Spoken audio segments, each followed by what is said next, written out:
Swayam Prabha. Digital India. Educated India.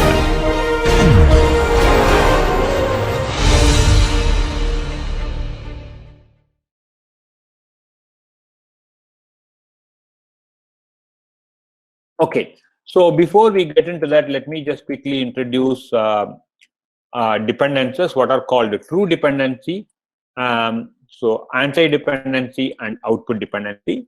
Let me illustrate this by means of this example here. So here we have a sequence of instructions, right? And as you can see, the first instruction does a copy from R7 register to R3 register. The second instruction uses R3. The second instruction uses R3 as a source operand and does a memory load into R8 register. The third instruction also uses the R3 register and then adds 4 to it and writes it into the R3 register. You can see that there is a dependency, what is called a true dependency. The value produced by, the value produced by the first instruction, right, is actually what is being used by the second instruction over here. This dependency is what is called true dependency, or what is called read after write dependency. This dependency always has to be honored.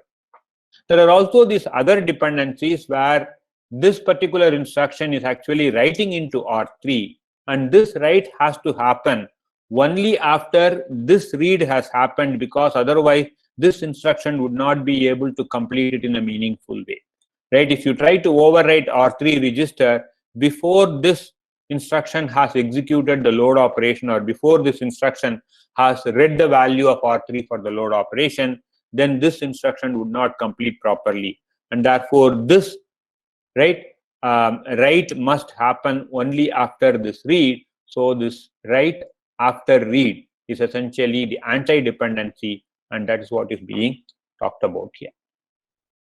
Okay, the third type of dependency is output dependency, which happens because both the first instruction and the last instruction, they are using the same register R3, and the order in which they have to write has to be observed. For example, if you allow the third instruction to do the write first and then allow the first instruction to do the write, then obviously there would be a problem, because subsequent instructions which are over here, which are expected to use the value of R3 computed using this, right, may miss that and may just use the value of R7, which is wrong, right? So this dependency is what is called write after write dependency. We will focus more on the read after write dependency and how that would introduce stalls in our pipeline. Okay, so this is the ideal pipeline in which you have these 5 stages, right? And let's assume that the first instruction you are executing is an instruction which is adding R1 and R2 or putting the value into R3. If the second instruction actually uses, right, R3 as a source operand, then you can realize that the first instruction is going to produce the value of R1 plus R2 and write it into R3 only during the write back stage. But the second instruction is trying to read the value of R3 during the instruction decode phase, which is time step 3, whereas the value is going to be written into the written into the register only in the write back stage of first instruction, which is time step 5. So this kind of a problem, that is because of this true dependency between the ith instruction and the I plus 1th instruction, right? The value of R3 is being updated only in cycle 5, whereas you are trying to read it for the I plus 1th instruction in cycle 3, and this causes a problem, and therefore the pipeline has to be stalled, because if you want to read the value meaningfully, you have to wait until cycle 5. Or at least wait until cycle 4 is over, and during cycle 5, when the write is happening, you can read that. So both the I plus 1th instruction and the I plus 2nd instructions have to be stalled, and the I plus 1th instruction would start doing the instruction decode after cycle 5, when it can actually read this. This is what we call as the pipeline stall due to dependencies, right? The processor architecture would have hardware interlocks to detect these dependencies and stall them.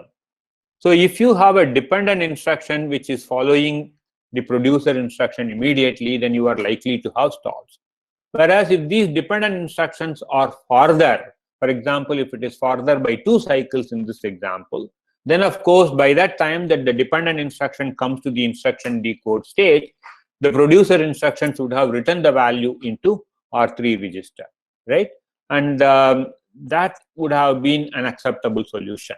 So from a compiler writer's point of view, one solution that we can give for data hazards is that as far as possible, try to move these dependent instructions further from the producer instructions, right? And when you do that, you have to make sure that the dependencies are satisfied. So this is essentially what we call as instruction scheduling, reordering the instructions so that dependent instructions are far away from the producer instructions.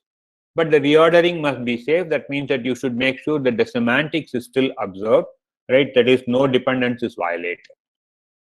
Okay, and you can actually do instruction scheduling either at compile time by the compiler, which is what we are going to discuss, or it can be done at runtime by the hardware, which we will not discuss here. That's for the computer architect to do, right? And this also happens when you have a load instruction and a dependent instruction, right? That's also another form of a dependency, and there also you may want to make sure that the dependent instructions are spread far apart. Here is a very simple example where I have a sequence of instructions, and as you can see here that there is a dependence from the first instruction to the second instruction, and also from the fourth instruction to the fifth instruction. In this particular example, I'm going to assume that the dependencies between a load and an immediately following add instructions or a dependent instruction would cause one stall cycle. So if I try to execute this sequence of instructions, assume that these two instructions, right, because of this dependency over here, would cause some number of stall cycles. The exact number of stall cycles does not really matter. It matters to the extent how many instructions you can pack in between, but other than that, it doesn't really matter. Okay, so let's assume here that there is a one stall cycle between a load and a dependent instruction, right?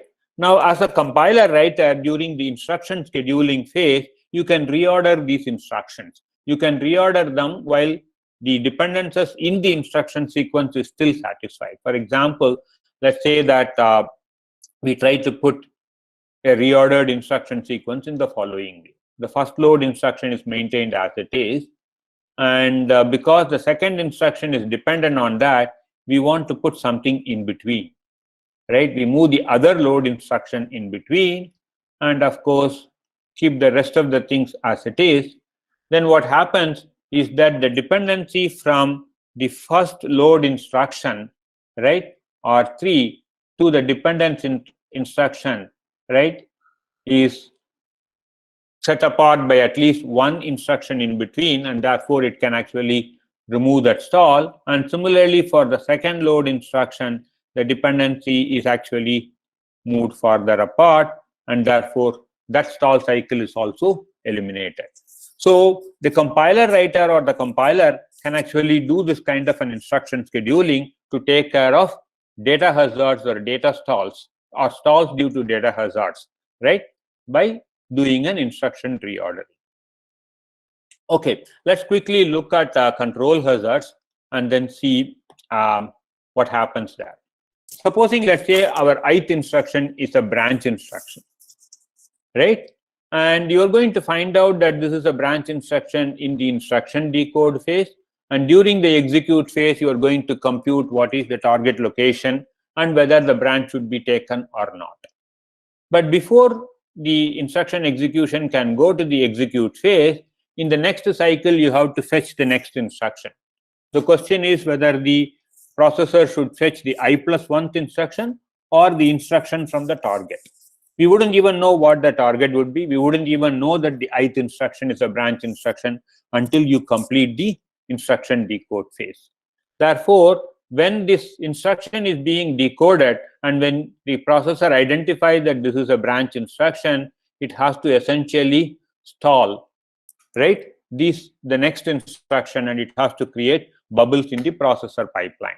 And when it creates this kind of a bubble in the processor pipeline, right, you incur wasted processor cycles, right? So you will kind of introduce a number of bubbles before you figure out whether instructions from the target location should be fetched or instructions from the following location should be fetched, and based on that, right, the instruction execution proceeds forward, right? So this is typically handled.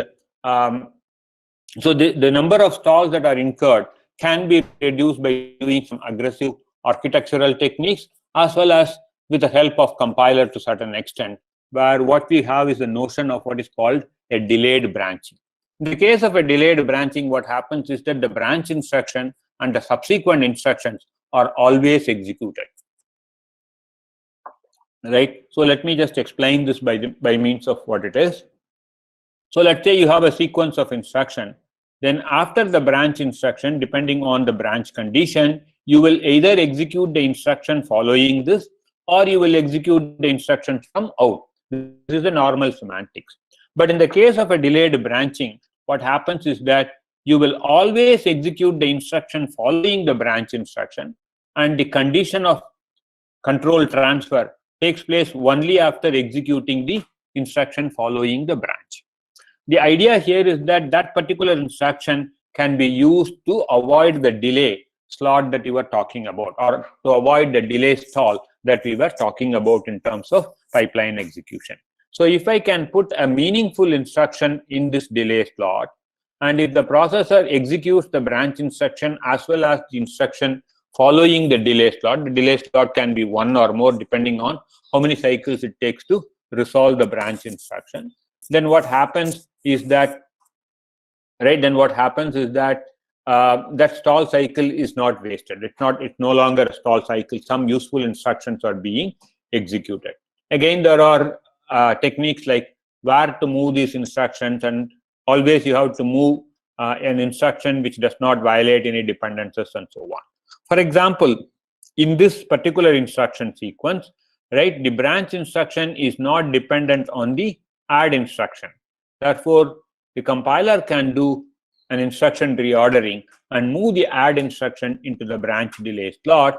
First execute the branch instruction and then execute the add instruction, and when it executes the add instruction, right, in the delay slot, it could actually save the stall due to conditional transfer or branches. Okay, so that's again what the compiler can do. Essentially, the idea here is that the compiler is trying to do some kind of an instruction reordering to avoid certain stalls due to control hazards. So we saw this instruction reordering for both, for saving stalls due to data hazards and control hazards. We will talk more about instruction scheduling when I come back and talk about machine dependent architectures. Right now, the idea is to say where these stalls are coming and why we need to avoid them. Okay. Now, let me skip the details of how exactly you will fill the slot, because that may not be very relevant here, and move on to the next set of topics. In fact, I want to cover instruction level parallelism very quickly, and also memory hierarchy to a certain extent. So maybe till about 11:40 we will continue. Okay. Now, so we saw simple pipelined processors and pipelined way of executing instructions.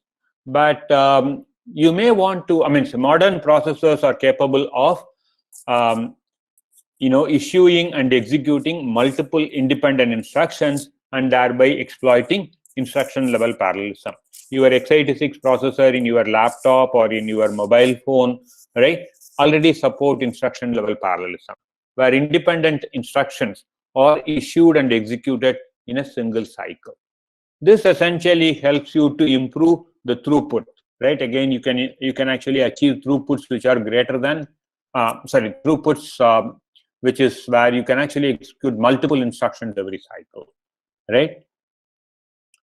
The question is, how do we identify these independent instructions, right? These independent instructions can either be identified by the compiler, and the compiler can pack these independent instructions, right, which happens in the case of VLIW processors, or the hardware can identify these independent instructions. Compiler can do some assistance in terms of doing some rearrangement, but essentially the hardware can do this identification of independent instructions and executing them in parallel, which is what happens in the case of a superscalar processor.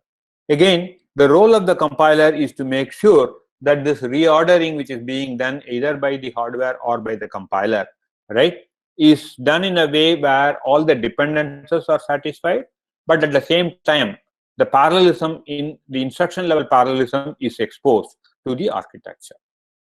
Okay, so let's see what that means in terms of the superscalar processor execution model. So typically we have a sequence of instructions. I have color coded them in terms of different colors. Let's say these instructions are fetched in program order, in the order in which they appear in the program, correct? And then when they are decoded, right, the processor understands the dependencies between these instructions, right? And then it figures out that the green instruction produces a value. Sorry, let me just look at it. Yeah, the green instruction produces a value which is going to be consumed by the gray instruction. Similarly, the red instruction produces a value which is going to be consumed by the gray instruction, and so on. And it also figures out that there is no dependency between the green instruction and the red instruction, or between the red instruction and the blue instruction. In other words, it figures out that the green, red, and blue instructions can be executed in parallel. Right? In the case of a superscalar architecture, this is determined by the hardware during execution. Right? And then what happens is that depending on the available functional units, right, whichever instructions which are not dependent on any operands, or which are independent, or which are data ready, are issued to those functional units, right, and they get executed. So for example, let's say in the first cycle, the green instruction and the blue instructions are executed. Then in the next cycle, the red instruction is executed, right? And as soon as the blue instruction completes its execution, the purple instruction can go for execution, and that goes in the next cycle. The gray instruction can only execute after the red and green instructions have completed and becomes data ready. So that happens in the next cycle. So all of this is done by the hardware. The hardware understands what is the relationship, or what is the dependencies between these instructions, and when can an instruction be issued for execution, and when it completes, what other instructions get ready, and so on and so forth. Right? That's essentially what is the superscalar execution model. Right? And after these instructions complete their execution, for certain reasons they commit in program order, and therefore that happens again in the original order, like what you see here: red, blue, green, red, green, blue, red, and in the same order it happens over there. Okay, in terms of hardware, if you want to understand this very quickly, you have an instruction cache. Multiple instructions are fetched in a cycle and put in the instruction buffer, and from the instruction buffer, multiple instructions are taken, decoded, right, and then the dependencies between these instructions are understood. The instructions, right, I will skip the part relating to the reorder buffer, that may not be relevant for our discussion. The instructions are put in an instruction queue where the dependencies between these instructions are understood, and when those dependencies are satisfied, they are moved to the execution unit for execution. They perform the execution and write the result value in the register file through the reorder buffer, or they do load store with the memory architecture. This is what happens in the case of a superscalar architecture. It's not directly relevant to the compiler writer, except that if you can expose whatever instruction level parallelism or independences in instructions, it becomes easy for the architecture to exploit it. But a compiler writer does not have any direct role to play in the case of a superscalar architecture. Whereas in the case of the VLIW architecture, the compiler does the weightlifting, right? It identifies all the independent instructions, and it puts these independent instructions, or packs these independent instructions in terms of a single instruction word. The architecture or the hardware simply fetches, decodes, and executes this instruction, right? So here is an example for this. The compiler would identify these independent instructions and pack them as one long instruction word. That long instruction word is what is available from your program memory. You fetch it, and then that when you decode that instruction, you know what operations have to be performed and what are the operands. Those operations are performed and the result values are written. So this is what is called a VLIW instruction. And in the case of a VLIW architecture, the compiler has to identify these independent instructions and it has to pack them together as long instruction words. That again is a responsibility of the compiler, and the instruction scheduling phase of the compiler would actually work on that. We will come to talk more about this during the instruction scheduling discussion. Okay, now let me spend the next 10 minutes talking about memory hierarchy, which is also very important for our understanding. Right, all of you know about memory hierarchy. You know that, right, the memory hierarchy consists of the main memory, the multiple levels of caches and registers and so on. The importance of memory is that memory, it takes several cycles to access the memory, right? Whereas instruction execution happens, pipeline instruction execution, when we are talking about executing one instruction every cycle. But you have to fetch the instruction from the memory. You have to possibly fetch or store, operands for load store instructions from the memory. And if they take several cycles, then that becomes extremely slow. So what you try to do is that in processor architectures, you have the several levels of memory hierarchy, which essentially exploits the principle of locality to make sure that the effective memory access time is reduced to one cycle or a few cycles. Okay, let me skip the details here and then go directly here. So as you know, the memory hierarchy consists of the main memory, then multiple levels of caches, and then of course registers. And as you go down the memory hierarchy, right, the size of the hierarchy increases. For example, you have few tens of registers, maybe few tens of kilobytes of L1 cache, maybe hundreds of kilobytes of L2 cache, and maybe a few megabytes of L3 cache. Then of course you have memory which could be in the order of maybe few tens of gigabytes to maybe even hundreds of gigabytes. And of course underneath that you have the secondary memory, which is the disk, which is in the order of maybe hundreds of gigabytes to terabytes. But if you look at the access time in the memory hierarchy, the access time goes the other way, right? It's possible to access your processor registers in less than a cycle. If you are wanting to access your caches, it takes from a couple of cycles for L1 cache, maybe to 5 cycles for L2 cache, and maybe to few tens of cycles for L3 cache. But to access the main memory, it takes several hundreds of cycles. And if you want to access the secondary storage, then it takes several tens of milliseconds, which could be in the order of 10 power 6 processor clock cycles, right? So that's really the memory hierarchy. And the reason the memory hierarchy works is because of the principle of locality. The principle of locality essentially is divided into temporal locality and spatial locality. In temporal locality, we talk about the same data item being accessed again and again in time. That is temporal locality. And therefore, if it is brought into, right, in the memory hierarchy at higher levels like the L1 cache or the L2 cache, then they can be accessed much faster. Spatial locality talks about the locality which is offered by accessing adjacent elements.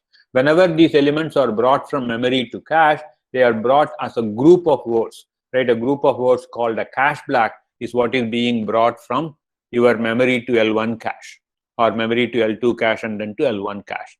Therefore, these adjacent words which are also brought essentially bring in what is called spatial locality. Right? Typically, you will have multiple levels of caches, L1 cache, L2 cache, and so on. If the data item is available in L1 cache, it can be accessed in 1 or 2 cycles. If not, you first search in the L1 cache. If it is not there, then you go to the L2 cache from where it is accessed. Maybe it takes a few tens of cycles. And then if it is not there, it has to go to the main memory. Right? Typically, we talk about locality. And the locality is available both in instruction access as well as data access. As I mentioned, you also talk about L3 caches.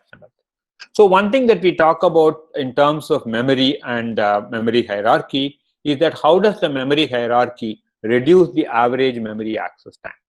The average memory access time is essentially calculated if most of the time you're going to get the data from your L1 cache, right? Then the access time is essentially determined by L1 cache's access time.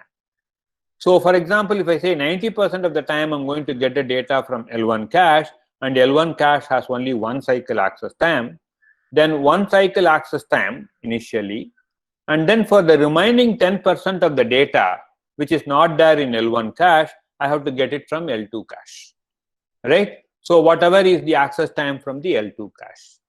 And let's say if in that 10%, 5% is available in L2 cache, then that 5% is going to get access time from L2 cache. The remaining 5% has to come from memory, and that is the access time of the memory. So in this particular example, we will say the time taken is equal to one cycle for L1 cache access time plus 0.05 multiplied by L2 cache access time plus 0.05 multiplied by memory access time. So that's essentially how you calculate the average memory access time. This formula is a simple formula assuming only one level of memory hierarchy, only L1 level. But if you have multiple levels, I have already told you how to calculate the average memory access time. Okay, let's try to quickly understand how caches are organized, and we are going to talk about it in the context of the set associative cache organization. So the memory is divided into blocks, which is basically consecutive words. Typically, you talk about a block of 32 bytes or 64 bytes, right? And the caches are divided into blocks and sets. The block is same as the size of whatever the block that we talked about in the context of memory. So it is able to hold this 32 bytes or 64 bytes. And then the cache itself is divided into a number of blocks, and each block, not each block, a set of blocks is essentially what is called a set. So let me just give you the diagram here so that you will understand. So for example here, right, each block consists of 4 elements or 4 words, let us say, right, that is 32 bytes.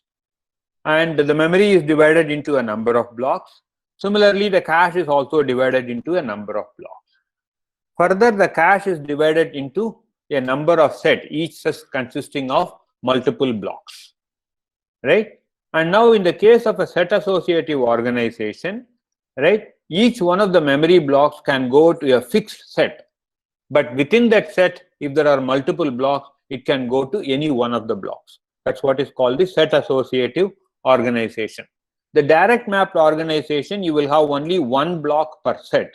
Therefore, it can go specifically to that particular set and that particular block.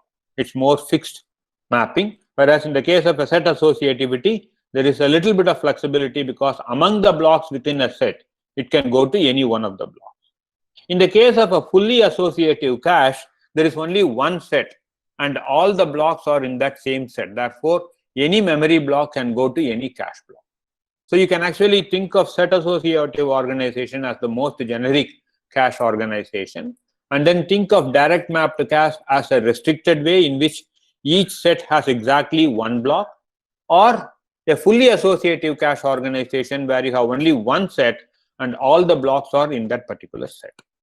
Okay, so what happens is that the memory blocks are brought into the cache, and when they are brought into the cache, they are actually brought in as the consecutive words. So for example, here, if you assume that there are 32 bytes in a block, then all of these 32 bytes are brought in together. Okay, and it can go to, depending on the mapping here, for example, blocks 0, 4, 8, etc. would get mapped to set 0. Block 1, 5, 9, etc. would get mapped to set 1, and so on. Right? All right. So why are we talking about all of these things? Now, again, from the compiler perspective, we need to understand when a program is accessing the data items, is the accesses kind of contribute to data locality or not, right? We could actually write some programs in which the data locality is completely ruined and the processor essentially gives you, the caches do not give any benefit at all. Let's try to understand that with the help of one example over here, right? Before we do that, we will simply say how exactly are the memory blocks identified, whether they are in the cache or not. Many of you would have gone through this exercise in your undergraduate course in computer organization. I will not go into the details, but essentially point out to the fact that the address is divided into three parts. What is called the offset part, which is essentially used for accessing the data item within a block. The index part, which is used for accessing which set or which block is, if it is a direct map to cache, which block is going to have the data item. And the tag essentially tells you whether that particular and the block that we are talking about contains the memory block that we are interested in, right? So it is essentially divided into these three components. Okay, now what are we doing in terms of time? Okay, right. Now let me do one thing instead of rushing this. Let me stop here and maybe spend 5 minutes or 10 minutes in the next class that I'm going to deal with, and then talk about it. I will post these slides for everybody to access, and you can actually go through the example and see if you can understand it, right? Maybe that's a good idea. Instead of rushing this in 2 minutes, what I will do is I will post the slides in the website that the volunteers have provided. You can access them and you can have a look at it. And hopefully when I come back on Thursday, I'll try to complete the rest of the discussion, and then from there we will take it forward. Okay,